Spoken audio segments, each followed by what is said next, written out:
has engineering degrees from Cornell and University of Michigan. He was an F-18 pilot, a commander in the Navy, and his last operational job was he was the strike operations officer for the Persian Gulf. And that was the whole kind of last half of his career. He was basically planning and executing disasters. So it's kind of funny that we're here today talking about the opposite. And he has a foundation, Fuse Trilogy and Disaster Prepping for Dummies.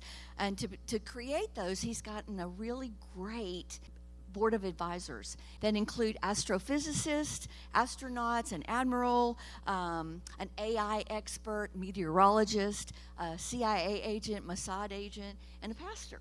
So he's got a lot of background and a lot of good people who are advising him. And I think you're going to really enjoy some things that he has to tell today. So without further ado, I want to welcome Dave Stevens. The bottom line is, when you're talking about disaster preparation, that spans so many different areas of expertise. We're talking meteorology, geopolitics, as she's mentioned, artificial intelligence, nutrition, human psychology, law, self-defense. So nobody can be an expert in all of those. It's impossible. And having a team makes a big difference. In fact, my technical editor, his name is Brian Duff. He's actually a decorated Army Ranger with extensive combat experience. But even here in the community, there's plenty of expertise. In fact, I want to embarrass and point out Travis Riley back there. If you wave your hand, this guy has decades of experience in the topic, especially things like homesteading. So if you have advanced questions, he's your man. But just as a quick check, anybody who's been either is or has been a first responder, military, medical, fire, or police, would you raise your hand? So we've got a number of people in the crowd. What I'm saying is the community has a tremendous amount of experience and background that we can all tap. Today we're going to focus on hurricanes. But the book covers everything from personal disasters, local disasters such as hurricanes, tornadoes, but also global disasters. In global disasters, I'm talking about things like nuclear war, solar superstorms, artificial intelligence, asteroid impacts. One of the things that Lily didn't mention is one of the areas that I was trained in was as a nuclear delivery pilot, a nuclear weapons pilot. Fortunately, they stopped having the Navy do that shortly after, maybe because of me, I don't know. But that's good. I kind of saw that as the ultimate disaster, and that's one of the reasons my path took the direction it did. The reason why I mention that is most global disasters, believe it or not, are completely preventable, or at least we can mitigate them. Because I didn't want to leave that on a depressing note, and that's my primary mission. Prevention first, yes, and then preparation. My goal, my mission is to help educate the public and governments on what we can do to stop some of these disasters from happening, partly because although they're preventable, surprise, surprise, there's not a lot of action in those areas. There's not a lot of funding. So my idea is to help wake people up. And if you want to know more, I did a TED Talk a few years back. The title was How Do We Prevent Our Inevitable Extinction? Again, it ends on a positive note. Now, believe it or not, I'm an optimist. You're like, yeah, right. I believe that a positive mental attitude, not to mention a positive spiritual belief, will make you live longer. With that said, I'm also an engineer, and you don't want your airplane or elevator designed by an optimist. So a little pessimism sometimes helps, and that will also extend your lifespan. When people think of disaster prepping, I think this is the picture they usually have. That's often the perception. The reality is quite different. 20 million Americans now are engaged in some form of disaster preparation, and that's doubled since 2017. We come from all walks of life. The bottom line is a starving person can't help another starving person, so a little disaster preparation goes a long way, can help your community and society in general. And preparation is motivated by everything from, like it says, protecting your family to saving the planet, reducing carbon footprint. What's kind of funny is if you ever go to a disaster preparation trade show, what you'll see some very straight-laced environmentalist having a fun conversation with the guy on the left. And they're actually, they may have very divergent political views, but they have a common goal, and they're actually having fun. So it's it's awesome to watch this pull people together. Now, disaster preparation comes in basically 3 levels. In the book, we cover all 3 levels. We really only have time to briefly hit level 1 and 2. Level 1 is it's budget survival. Using things that you probably already have in some cases, dual-use items, or purchasing inexpensive items to help you get by. It's not comfortable. It is budget, but it will keep you surviving for at least a week or so. Water, food, etc. Level 2, a little bit more expensive as you'd expect, but it includes fun things like refrigeration, a little bit of air conditioning. It takes a few more steps. It definitely takes a bit more work. Now, I'm not going to talk about level 3, but it's covered in the book. And, level 3, we're talking things like, solar panels, over the roof of your house and rain catchment and all those things. And people look at that and go, there's no way, we're talking tens of thousands of dollars. But I do want to change your mind maybe just a tiny bit, because a lot of people look at that level 3 and they go, yeah, I'm going to buy a $30,000 bomb shelter and put it in my backyard. Of course, that wouldn't work here. But here's another thought. I try to go in a different direction. What if you took that $30,000 and you found a really cool piece of property in the hills or a mountain with a great view, or the desert, overlooking a lake, etc. And you purchase that property. Now you can take an RV or your RV and take it there as a kind of a survival refuge, right? And a vacation spot. And you could Airbnb it and pay for it. So you kind of want to think out of the box. Would you rather have a bomb shelter, one use, or maybe a really cool property with a RV or even a small cabin on it? Just trying to get people to expand their horizon a little bit. Back to hurricanes. Now, when we talk about hurricanes, we have to include not just wind and storm surge, but tornadoes and lightning. There's a lot that goes into that. So most of the stuff I'm going to talk about will be either specific to hurricanes, but a lot of it is general and ties in basically to any type of disaster. What do you think your most important survival tool is? Anybody want to take a stab at that? This may surprise, and I might get some pushback on this, but the most important gadget you can have is this. It's your cell phone. And I know a lot of them are like, I was raised, I didn't need no stinking cell phone. I had to walk uphill both ways to school. I get it. But nowadays, it's pretty powerful. Start with, of course, the ability to know when you need to evacuate. This is your primary information stream, news, etc. Access, obviously, being able to call the police, fire, medical, that's kind of critical, isn't it? First aid treatment. American Red Cross has a first aid ad. I'll have a picture of it later. You can load on the phone. Allows you to do treatment right off the phone. That's really important to have. Coordinate with family, friends. Let them know you're alive, or they let you know they're alive. And coordinate maybe places to meet as necessary. GPS nav. Come on. A lot of people can't find their way home anymore without GPS. What you may not realize is the GPS actually works even if the cell phone towers are down, because GPS is tied to GPS satellites. Now, that's the good news.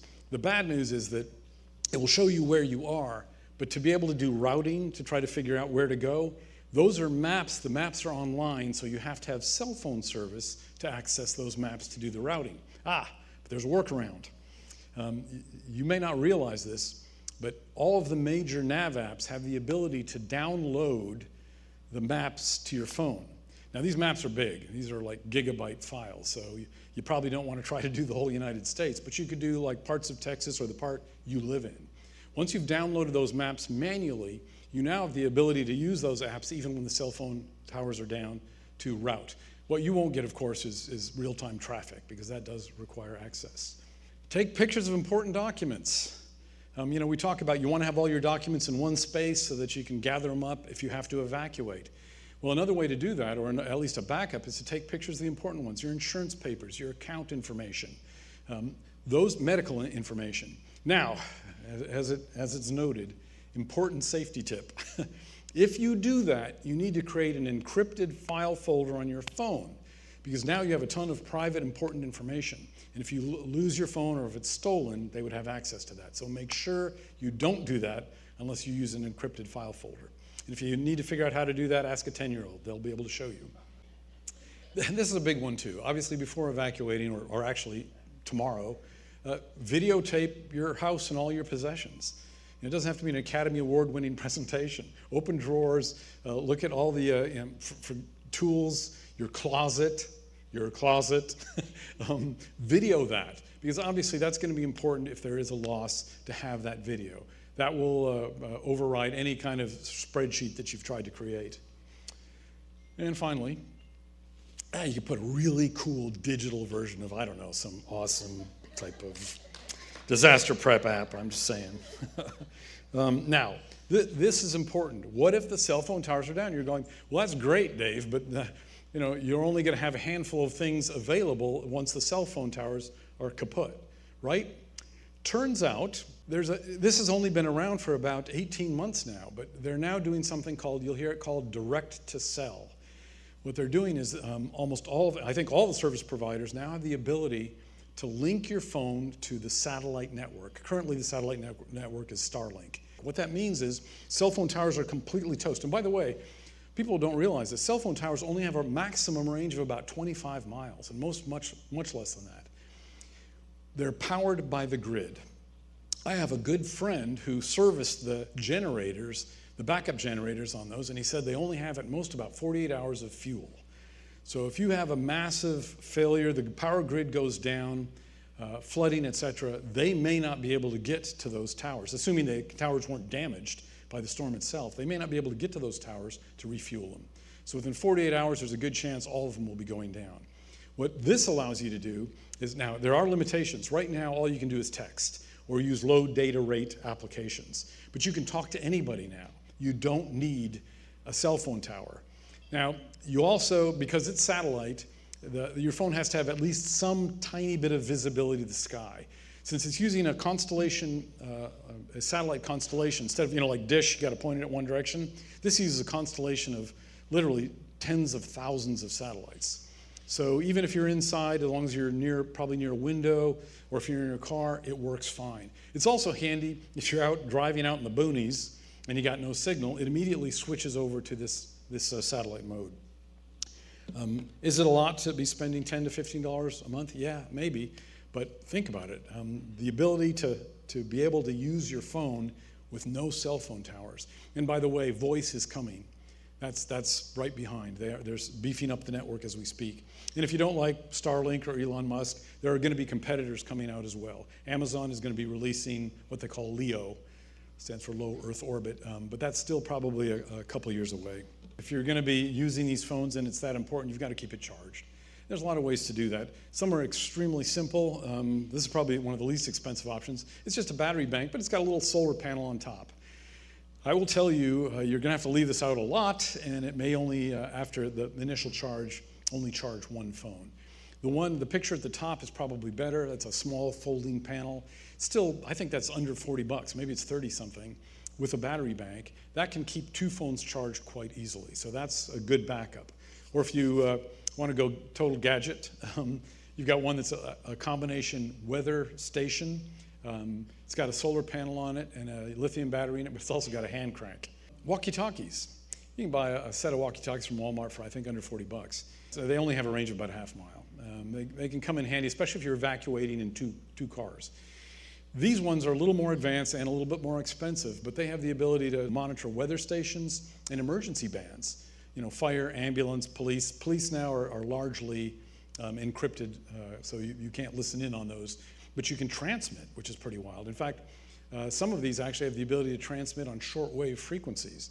You got to be careful with that because technically you have to have a ham radio license, so you don't want to get in trouble with the FCC. But these are pretty powerful little, and they have ranges, I think 4, 5, 6 miles. It's tough to have a good internet connection out here. We immediately put in a Starlink. That's actually a picture of our Starlink in our back deck. What I will tell you is this is using the same network that I just talked about, but now you have high-speed internet. We rode out Hurricane Beryl. We never lost a connection. Thought we were going to lose the dish a couple times, but we never lost a connection. And again, the reason why is it's not tracking one satellite, it's tracking multiple satellites at the same time. Now, the real deal, though, is the one on the other side, the portable Starlink Mini on the right. That thing is a pretty amazing, I think it's probably the most bang for the buck in disaster preparation. Why? Actually, I have one right here just so you can see what it looks like.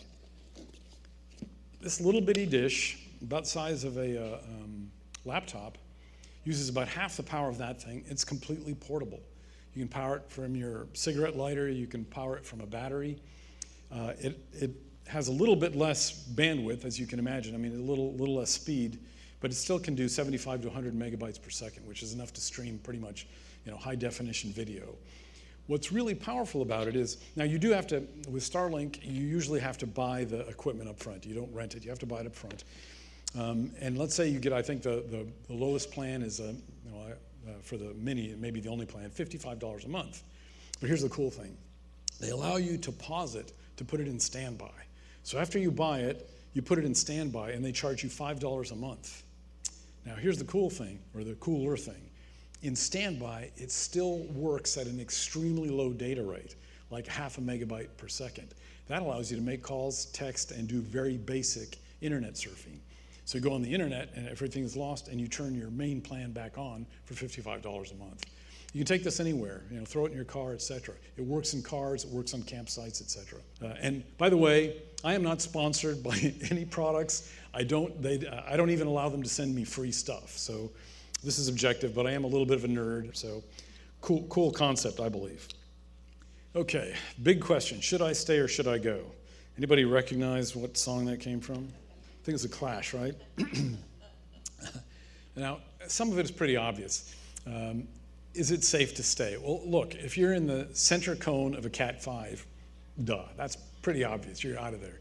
Also, if you have some medical conditions or physical conditions, or one of your family members do, there's no sense in taking those chances. You need to leave as soon as possible and try to beat the rush. But here's the big one. If things change, will you be able to evacuate later? That's a tough question, especially those of us who've lived in either Galveston area or Bolivar. Quick story. I had a good friend, and he built a beautiful beachfront home. It was down in the Gilcrest area. And he had just finished the home, built to code. He had put a lot of extras to make it strong. He was in the construction industry himself. And there was a hurricane coming in. It was a Cat 1, but it was expected to become a Cat 2. And he decided they were going to ride it out. He said, this house is built strong enough, it should be able to survive the winds of a Cat 2. Well, he said, I think it was a day or two before the hurricane was supposed to make landfall, he got kind of a funny feeling in the pit of his stomach. And he said the wind and waves weren't that bad, but he said the water was just starting to rise. Not a lot of waves, but it was rising. So he decided, what the heck. So grabbed the dogs and his wife, and they decided to leave. He said even as he was leaving, he was watching the water rise on Highway 87, which for those of you who don't know or are streaming here, that's the only road out of the Bolivar Peninsula. The only other way is the ferry. Well, that hurricane ended up being Hurricane Ike. Hurricane Ike didn't read the building codes. When he came back a week or two later, there was no evidence that his house had ever existed. No pilings, no concrete, nothing. So what I'm saying is you don't want to bet your life on a prediction. By the way, Hurricane, as everybody in here knows, Hurricane Ike was listed as a Cat 2, but it had a Cat 5 storm surge. Another one I want to briefly mention is Hurricane Otis. Most of you have probably never heard of Hurricane Otis. It happened in 2023 off the western coast of Mexico. Hurricane Otis was predicted to come ashore. It was a tropical storm. They said it'll probably get up to a Cat 1. 24 hours, it went from a Cat 1 to a Cat 5 hurricane. They had less than 24 hours to evacuate. It was catastrophic. What was particularly terrifying is that the meteorologists did not predict this.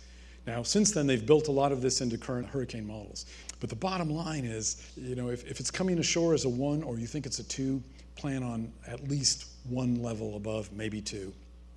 By the way, for the local area, for the people in Galveston, Hurricane Hal, some of you guys are familiar with, is a great source of information. Going the other way towards Beaumont, we often use Greg Bostwick. Many of you are familiar with him. Between the two of those, you have incredible information.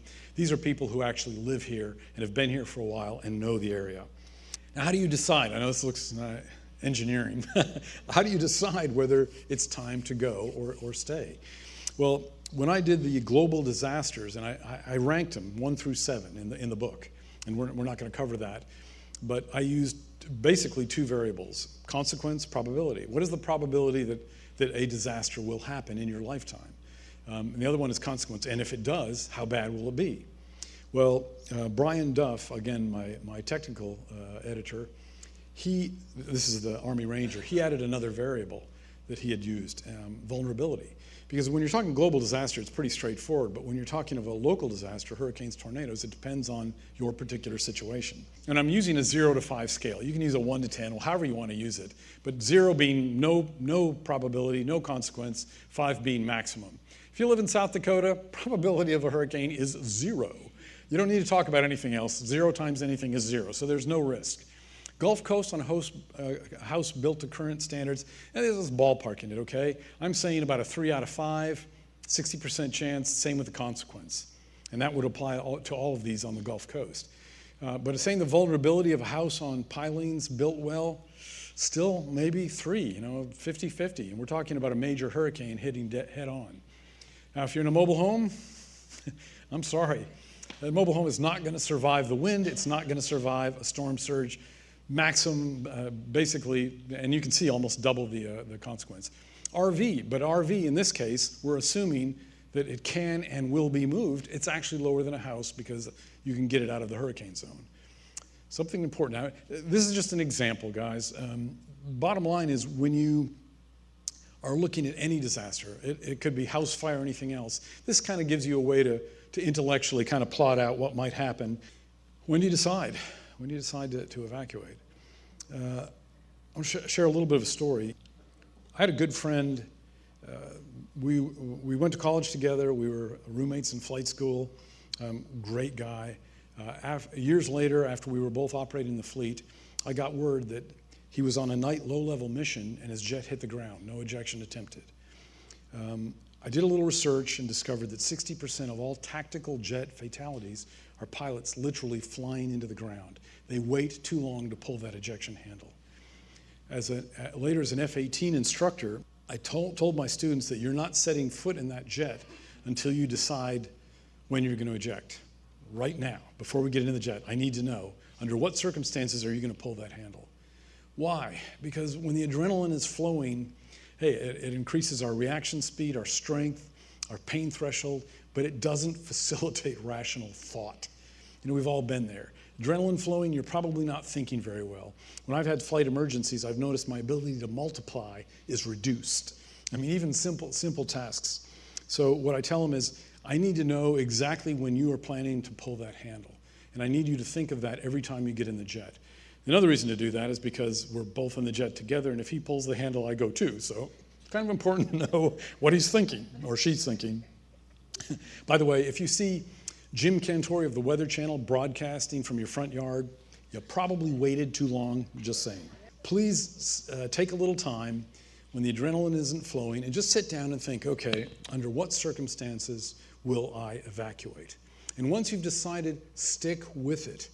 Don't modify that plan, okay? And then obviously you're going to have a plan to go with that.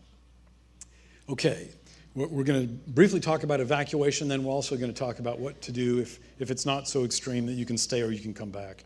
The first question is, where are you going to go? I mean, that's kind of a big one. If you're planning on doing a hotel thing, make sure you book it in advance and pretty far away. You know what happens. My wife and I actually were in the Katrina evacuation. Were we in New Orleans? No, we were stupid. We were in Texas heading back to Tennessee and weren't paying attention and got to enjoy a full-scale evacuation. It's a nightmare. The question of where you're going to stay, obviously it could be family, it could be friends, it could be an ex. That might be trading one catastrophic disaster for another. Documents, we talked about that. But make sure you have documents ready at hand so you can scoop them up and put them in a bag and go. And or take pictures of them, but again, make sure you encrypt the file folder you put them in there. Video your stuff. You'll frequently hear us talk about bug-out bags. It's a common term in disaster preparation. By the way, they can also be bug-in bags. Just kind of a central repository for stuff, even if you're not going to bug out, but you can find. And this is ours. And it probably has more things than you really need, but I'm a gadget guy. It's like, oh, that's cool. But basics, water, toilet paper, I mean, things that you need if you hit the road or even if you stay. I'm going to cover some of these a little bit later. But the bottom line is you need to personalize that. You need to create one. You can buy these things pre-built online, sure. But honestly, you can probably make your own get a nice backpack, less expensive and more personalized. Car, this is basic stuff. I mean, I know a lot of you are like, duh. Every car should probably have a fire extinguisher. Now, home fire extinguishers, they usually recommend a 5 or 10 pound one. But these little bitty ones, they're like the size of a paint can. They're perfect for a car. They're also good to put one in maybe every room of your house. They're inexpensive. You buy them in packs, put them in the closet of your bedroom, kitchen, etc., and car. A toolkit, a flashlight. I like the flashlights that make you look like a total geek, you know, the one you put on your head so your hands are free. Obviously, a small first aid kit. It doesn't have to be your main one. I have a gas can there. You don't want to be driving around all the time with 5 gallons of gas in your trunk. So you want to keep it in a garage or shed or somewhere outside. If you don't have access to that, get an empty one and throw that in your trunk. At least when the time comes, you can fill it up at a gas station while you're filling up your tank. I also have jumper cables are great. The drawback with just jumper cables is that you got to have another car. So these things, these little batteries, they're lithium battery packs with jumpers. We actually used one of these. We bought one, didn't think we'd have to use it, did the classic, you fly out of town, come back in the airport, and your battery's dead. The battery was getting old anyway. We jumped it, started perfectly. It was awesome. It really only has maybe 2 or 3 jumps in it. But here's the important part. When you do that, immediately take it, plug it into the cigarette lighter, and get it recharged. That way, if you have to stop the engine later, you'll have another jump. The other thing it will do is has tons of power to recharge phones. For those of you in the audience who are like, if you die with the most toys, you win, this is a ridiculous picture. But for a lot of people, as you know, they're tool adverse. So these are some very basic tools. The single 2 most important ones are duct tape and WD-40. You can fix anything with that. If it's not moving and it should, you squirt it with WD-40. If it's moving and it shouldn't, you tape it with duct tape. Done. Okay, now I'm going to go through a couple hacks. Some very simple ones. Now, most of these assume that you have a house, and some of them will actually work in an apartment as well. But this one I thought was very, very simple and very brilliant. All doors have screws that connect the hinges into the door frame. But obviously, a strong enough wind or even an intruder can blow the entire door and door frame out. So what you do is you take one of those screws out, you go to your local hardware store, you find one that has identical threads, identical width, a diameter, and that's about 2.5 times longer. And then one by one you replace these. What that does is it drills the screw through the door frame into the stud that the door frame is attached to.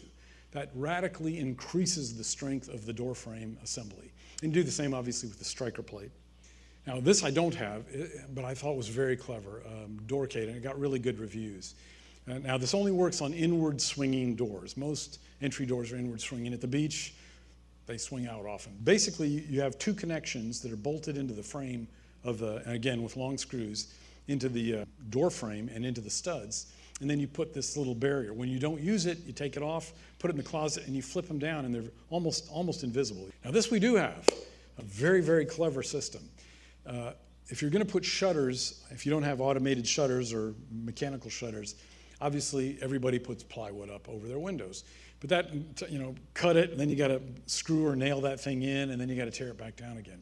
This is doing it in advance. Yes, you get the plywood. You get the plywood and you cut it to the shape of every window and every door. That also means you can probably get the plywood, because if you wait, you're fighting for those scraps. So you get the plywood, you cut it down, and you put these lag bolts, about probably 6 or 8, depending on the size of the door or the window, around the door frame. So they're permanently in there. You screw them all the way in so you don't even hardly notice them, and you can paint over them. When it's time, guess what? You back them out with a driver. You take that piece of plywood, which you've already cut perfect holes that fit them. They're a bit bigger. You slip them over those lag bolts. You put that little thing, that little black thing, that's the patented device. It's just very hard plastic, slides down over the top of it, and then you drive those bolts back in to pull the shutter against your house. Very clever and very inexpensive. It does require doing all of this in advance. And that's exactly what we did for all of our windows and doors. Now, this is level 2. I remember everything so far has been level 1. Level 2, if you don't have impact windows, hurricane windows and doors, this is an option. Obviously it's not quite the same as impact windows, but it does a tremendous job. You're basically putting an 8 millimeter film over your windows. And you can see the picture. It seems insane. How's 8 millimeters going to keep my window from smashing? It won't. It'll smash, but it won't cave in. It's been able to stop 2x4s at 25 miles an hour, etc. The cost, and the reason why I put it in the level 2 category is it's about $6 to $15 per square foot to have it installed. But if you're a good DIYer, you could probably do it yourself for quite a bit less. The film is not inexpensive, but I think that's probably one of the simplest and cheapest way to help fortify your home. Okay, water. We can live 3 weeks without food, 3 days without water. That hot water tank you've got in your house, I mean, as long as you don't have instant-on hot water heater, that carries 30, 40, 50 gallons of water, drinkable water in it. When you lose water pressure, that tank, if it's sized correctly to the number of occupants in your residence, should supply about a week of drinking water. Not flushing, not cleaning, but drinking water. You tap it there's a little valve at the bottom of every hot water heater tank, but they often don't come with a knob on it. So you'll have to buy something to fit it, or you can usually open it with vice grips. If you haven't drained it in a long time, when you drain it, you're probably going to get some sediment coming out of the bottom of it. It's okay. I mean, it's obviously sterile. Don't do the valve at the top. That is the pressure release valve. You will scald yourself. How do I know? Now, you're still probably going to want to stockpile water. I like these 2.5-gallon plastic jugs because they have a spigot at the bottom and they have a handle, so they're easy to move around. And 2.5 gallons is a reasonable amount of weight. They're also stackable. I think you can stack 3 high before they collapse and flood your floor. How do I know that? And then, kind of an extreme case, we have something called the life straw. There's a couple manufacturers that make that, but this is the one that we have. And basically, you just stick that in the questionable water and you suck the water through. And it pulls it through a filter. It's supposed to wipe out 99.99% of bacteria, viruses. You get the idea. It's kind of a last-ditch thing. Another one that's important to have is some type of disinfectant. You can use chlorine. You can use iodine. I like this. I think it's called, portable aqua, because it's a 2-step process. The first one, you drop it in, and it's iodine, and it kills everything in there. And it tastes deliciously like iodine. The second tablet you drop in neutralizes the iodine, so it doesn't taste quite as awesome. This one, again, very, very clever. I think most of us have heard, during the disaster, fill your bathtub full of water. Why? Because you need to flush your toilet. You need water to flush your toilet. Well, this concept is a bladder that goes in your bathtub. The drawback of just filling your bathtub is obviously your bathtub's probably not that clean, not that sterile, even if you clean it. Plus, drains often leak a little bit. Over time, you'll lose some of the water out. This is a bladder. You basically fill it directly from the faucet, cap it. It has a pump on it, so you can pump the water out. It will keep the water clean. Now, if you're going to use it for drinking water, which you could, you still probably want to use disinfectant. Level 2. Where do you get water to flush your toilet? An inflatable hot tub. Yes, these things cost $350, $400, big box stores. You can get them online. We have one. They actually work pretty good. 2 years, it hasn't popped a leak or anything.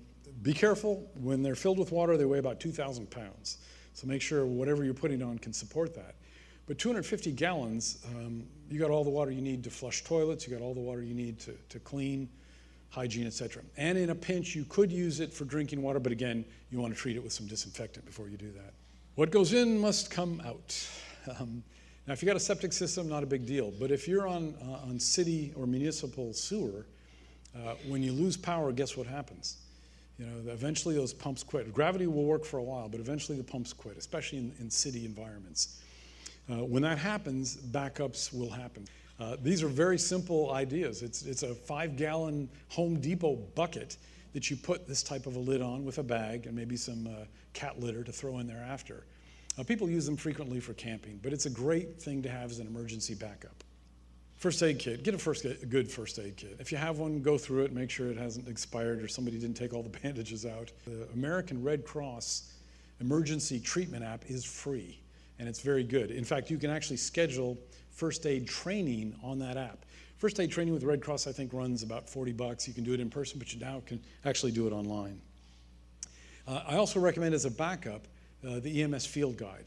It fits in a pocket. It's very small. So a backup to your phone, and you can just throw it in your first aid kit. Prescription drugs, aside from maybe pain meds, most physicians will understandably allow you to do an extended prescription so you can keep some on standby. You can store most unopened prescription drugs in a refrigerator or freezer. Not liquid ones, but regular pills. Don't do opened ones, because what happens is moisture gets inside, you put it in the refrigerator, it condenses on the inside of the bottle, water destroys drugs very rapidly. And make sure that check with your physician to make sure that drug is okay being frozen. There's very few that they're sensitive to that. Okay, the whole section on food, multiple chapters, can't fit that. Hit a couple high points. Yes, fat is your friend. Why? It has more calories, 9 calories per gram versus only 4 for carbs and protein. Less waste. Sorry to say that, but carbs have fiber, protein and fat do not. Why is that important? Toilet paper, flushing, that could be an issue. Blood sugar. Carbs, at least simple carbs, spike your blood sugar, and what that causes you to be hungry faster. Obviously, high caloric content combined with that allows you to have a lot more food in a much smaller area. So what are you looking for? You're looking for 4 things. High calorie, low carb, we covered that. Often you'll see these things listed as keto, even if you're not on a keto diet. And by the way, in a survival situation, dieting is a dumb idea, okay? If they list keto, it probably meets those requirements. Compact, long, unrefrigerated life, obviously, is very important. And you want something that doesn't require any or very little preparation. Spam. I did that mostly for shock value, but Spam does fit all the bills. You don't want to see, by the way, how it's made. But this applies to pretty much any type of canned meat. Chicken, fish, you get the idea. But yes, Spam actually does fit. And they're square and they're easily stackable. Don't worry if you don't like Spam, there's plenty of other options. Okay, I said you can live 3 weeks without food, maybe be a little longer, 3 days without water, but only about 3 minutes without losing consciousness. So air is important. Now, why am I talking about that with hurricanes?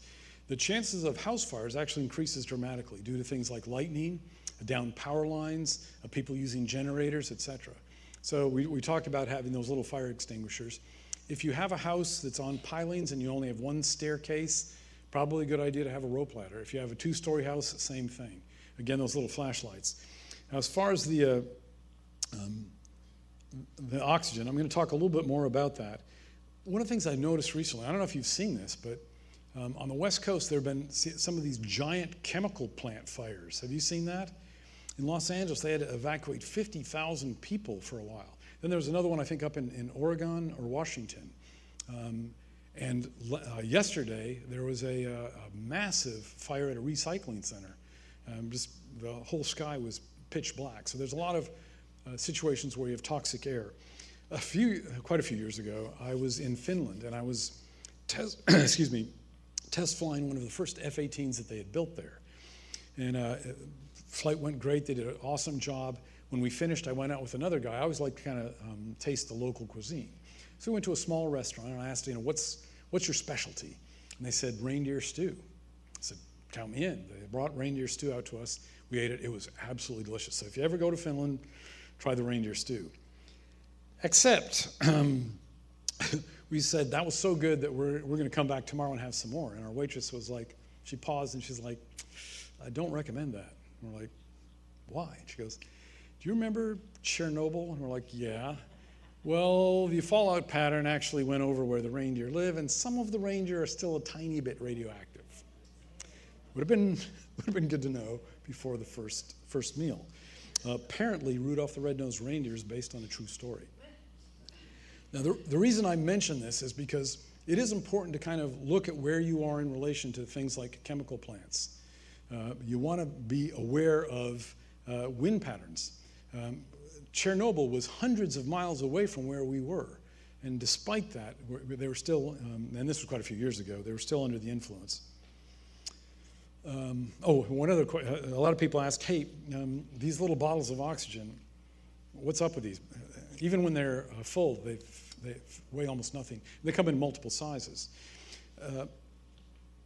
When you look at house fires, the number one cause of death by far isn't that they burn up, they die of smoke inhalation.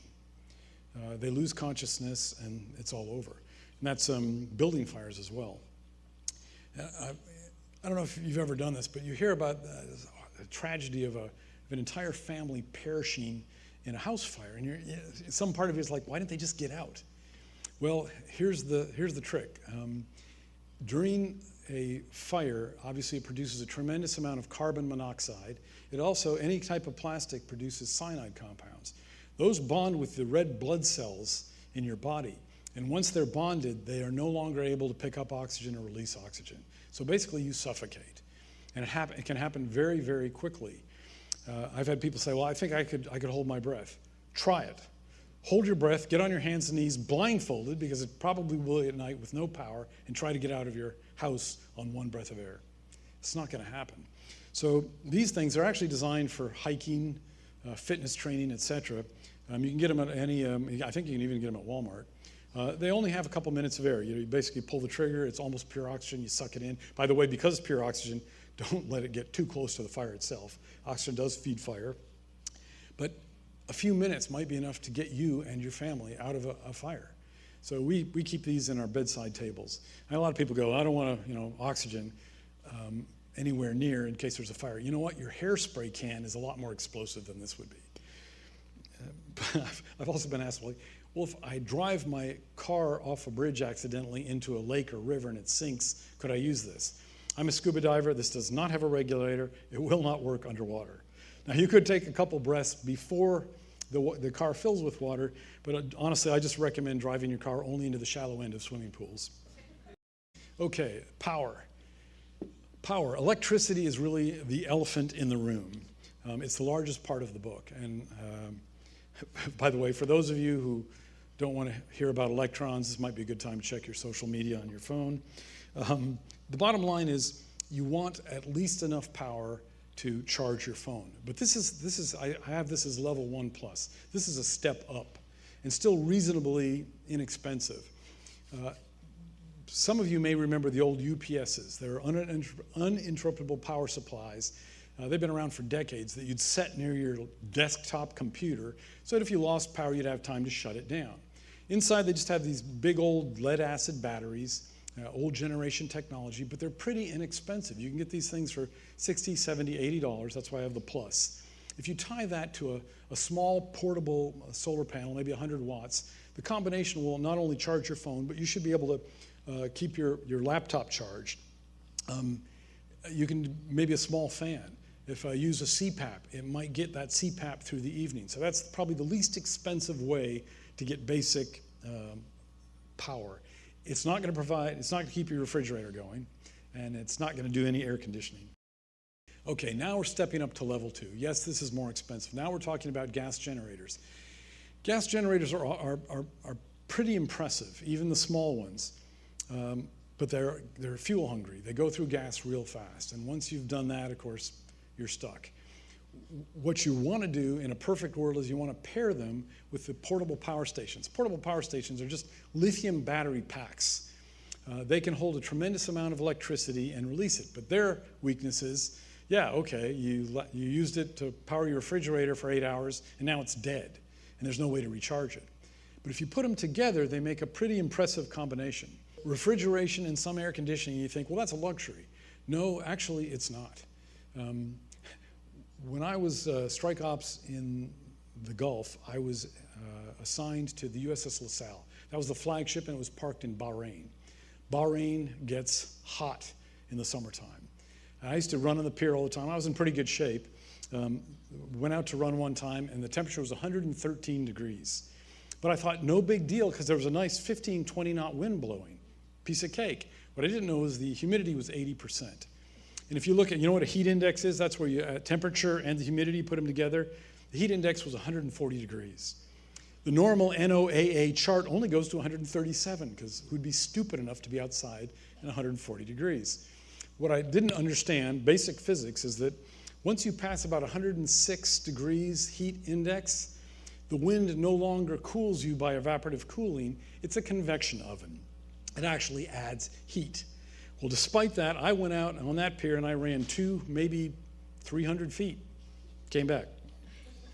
The reason why I say that, and I'm kind of make fun of that, but if you look at the number one fatality for storm-related disasters, it's drowning, not surprising.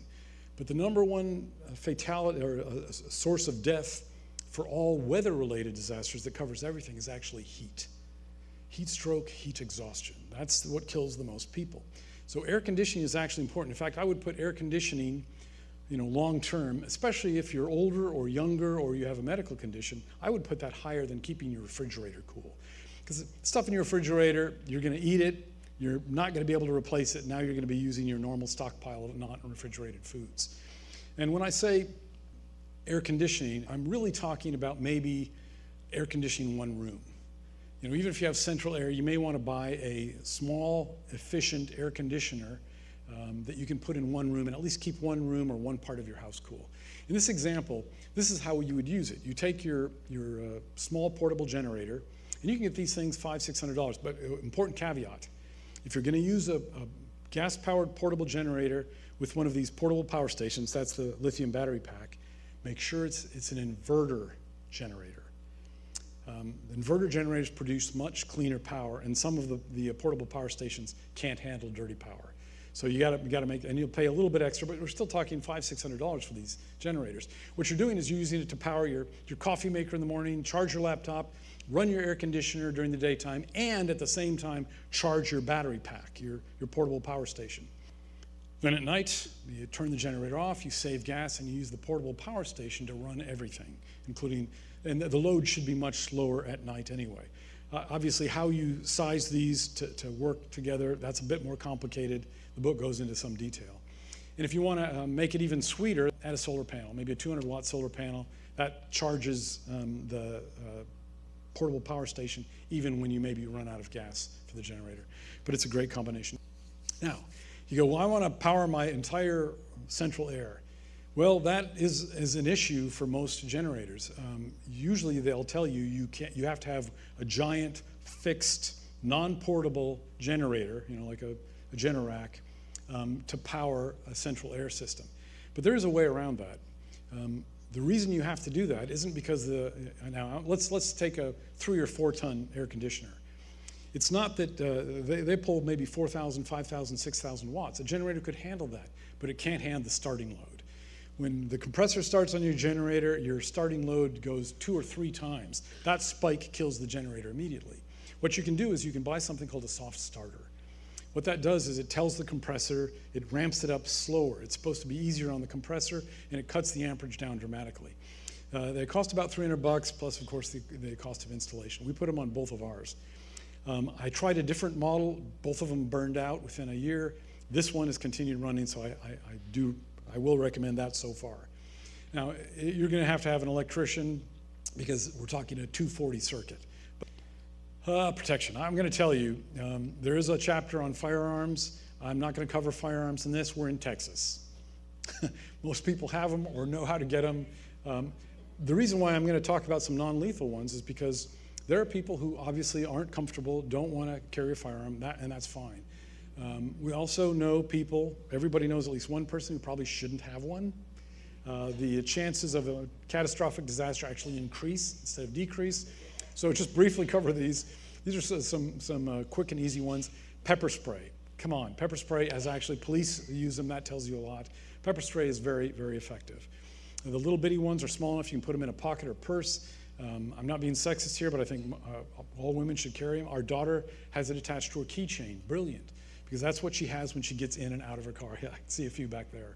Now, step up from that, bear spray, or actually they have some that are built for houses.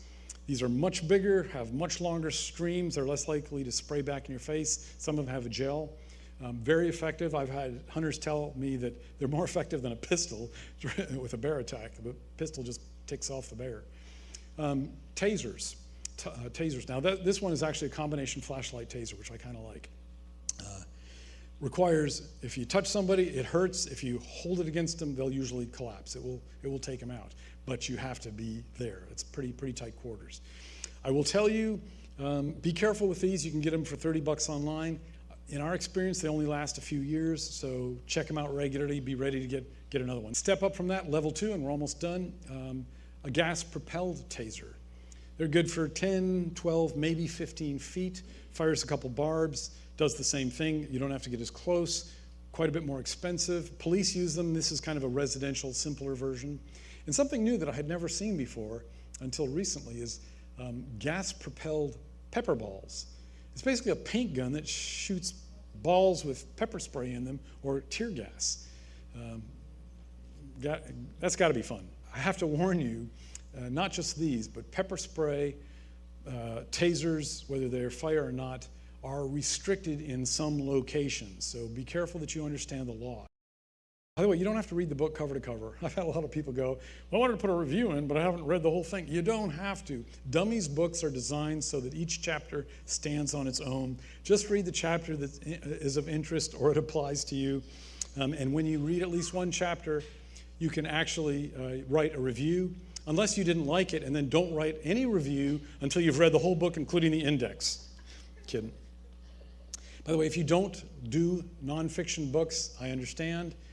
I did a trilogy previously, and this isn't just a random promotion. The trilogy is what I used that advisory board that Lily told you about, the astronauts, the astrophysicists, and we took the top global disasters and made them the nemesis in each book, but also we had realistic solutions to those disasters. So if you want to get your information in a fiction format, there you go. It was a USA Today bestseller. And if you don't read books at all, we got the TED Talk. And that's all I've got. I think we'll probably wrap this up, but I'll stick around for questions.